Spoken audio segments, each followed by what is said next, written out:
Pemuda bangku sebelah.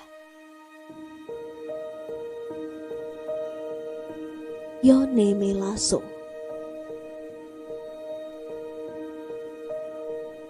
Aku melirik pemuda yang duduk tepat di sebelah bangkuku. Begitu tampan dan mempesona.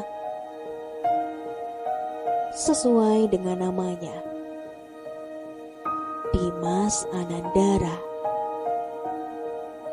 Seragam abu-abunya melekat sempurna di tubuhnya yang bidang dan tegap.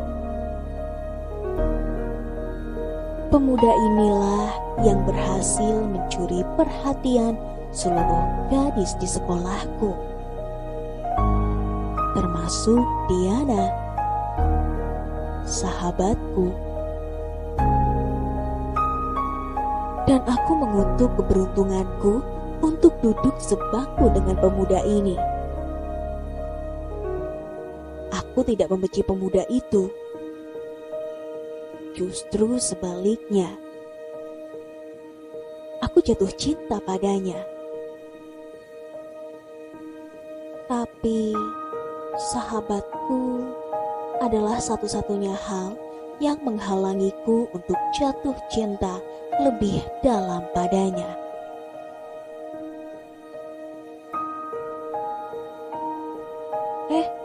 Maaf, ucapku saat tanpa sengaja tanganku bersentuhan dengan tangannya ketika akan mengambil penghapusku yang terjatuh. Tidak apa. Suaranya yang merdu dan senyumnya yang memukau itu membuatku terpana. Tapi sedetik kemudian aku berusaha mengusir perasaan itu. Inilah yang aku takutkan. Duduk di sampingnya membuatku terpesona padanya. Tukeran tempat duduk ya, ucap Diana. Dan aku hanya bisa mengangguk seperti robot. Bagaimanapun, aku tidak mungkin mengkhianati maupun menyayangi Diana yang seorang primadona di sekolah. Aku berjalan menuju tempat duduk Diana yang terletak hanya 2 baris setelah bangkuku. Romeo, teman sebangku Diana, hanya menatapku dengan pandangan heran, tapi tak berani banyak bertanya. Aku menatap nanar pada sosok Diana yang berusaha mempengaruhi Dimas dengan pesonanya. Melihat mereka berdua, aku merasa mereka pasangan yang benar-benar serasi. Dimas yang tampan dan Diana yang sangat cantik. Seperti seorang pangeran dan putri yang ditakdirkan untuk bersama. Sedangkan aku, dayangnya, aku memang harus melupakannya dan lebih realistis. Aku harus mencari lelaki yang biasa-biasa saja, bukan mengharapkan seorang pangeran seperti Dimas.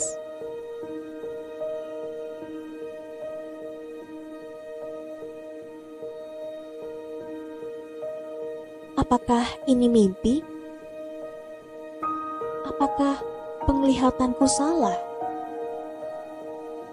Aku menoleh ke kanan dan ke kiri, mencari siapapun orang yang bisa aku jadikan alasan agar aku tidak menjadi besar kepala. Tapi tidak ada seorang pun yang berada di situ selain aku. Meja sebelah kiriku kosong, sedangkan sebelah kanan dan belakangku tembok. Depanku kawanan para murid kelas 1 yang berisikan para lelaki. Mungkinkah ia berjalan ke arah mereka? Tapi jelas-jelas matanya terarah padaku. Tubuhku serasa menjadi kaku dan kakiku mati rasa. Aku tidak tahu apa tujuannya datang menghampiriku. Sekali lagi, aku merutuki nasibku. Seandainya saja tadi aku menunggu Diana rapat OSIS bersamanya, bukannya memilih untuk duduk sendirian di pojokan kantin demi mengisi lambungku yang sudah bermentalan ria. Aku tidak ingin mengkhianati Diana dan merusak persahabatanku. Jadi, akan lebih baik bila aku menyingkir dari sini. Dengan tergesa, aku berdiri dan berjalan menuju pintu belakang secepat mungkin. Untunglah, suasana saat itu ramai, sehingga aku yakin ia pasti tidak akan mengejarku. Dan ternyata dugaanku salah besar. Begitu keluar dari pintu belakang, suasana begitu sepi. Sungguh berbeda dengan di dalam kantin. Saat akan melangkah pergi menuju kelas, tiba-tiba sebuah tangan mencekal lenganku. Mataku melebar saat melihat pelakunya.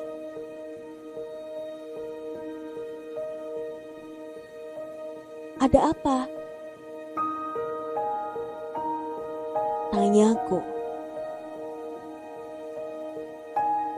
"Kenapa kau menghindariku?" Suaranya lembut namun tegas.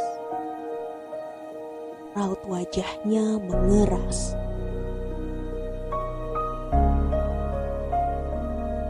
"Aku tidak menghindarimu."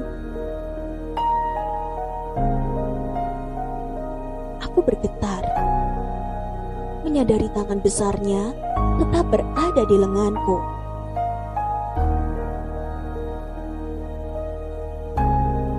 "Kau menghindariku.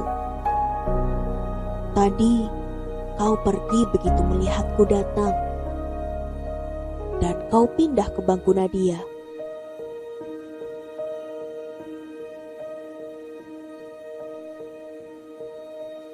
"Aku tidak menghindarimu.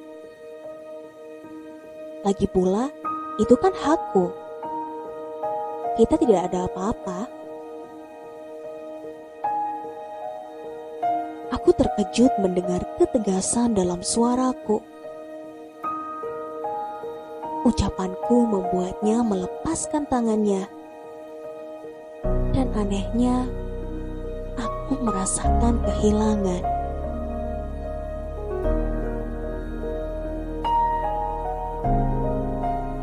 "Aku hanya ingin duduk denganmu."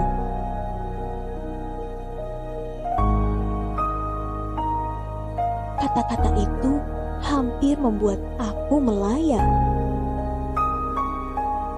Dengan susah payah, aku menggerakkan bibirku.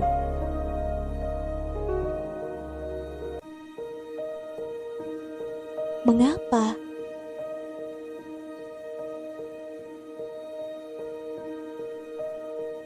Karena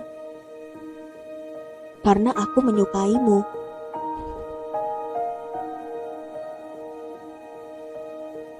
Sekarang aku benar-benar melayang.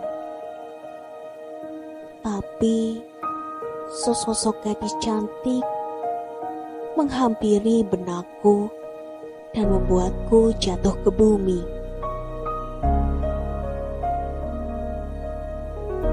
Aku tidak menyukaimu. Lidahku terasa keluh ketika mengucapkannya.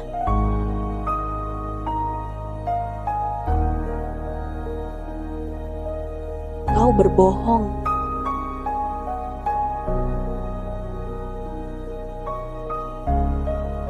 Aku tidak berbohong. Ya, itu benar. Aku berbohong, tapi aku tidak ingin mengakuinya.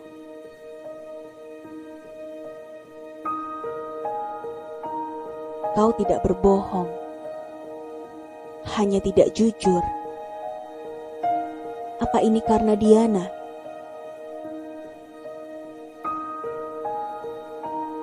Ucapannya menusuk tepat di jantungku. Aku terdiam, tidak bisa membalas. Tangannya terangkat dan mengusap pipiku sekilas.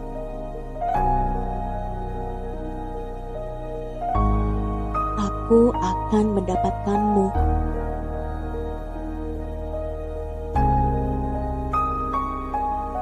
Setelah mengucapkannya, ia melangkah pergi, menghilang dari pandanganku.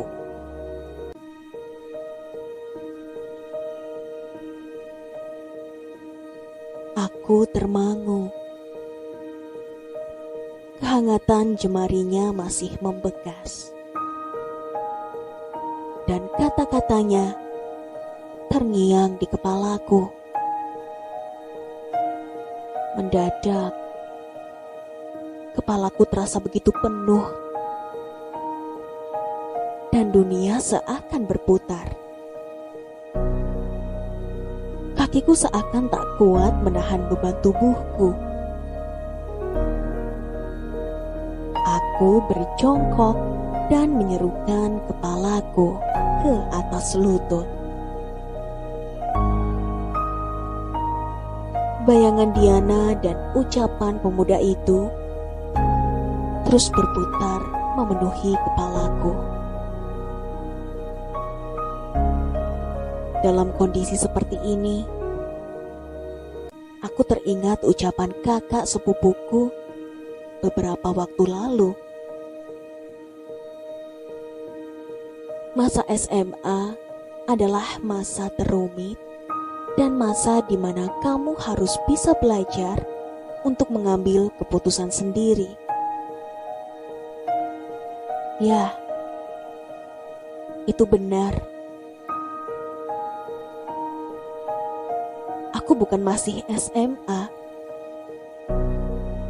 tapi aku sudah SMA. Mau tak mau, aku harus belajar mengambil keputusan dan menghadapinya. Diana atau Dimas, pemuda bangku sebelah yang sanggup mencuri hatiku sejak lama.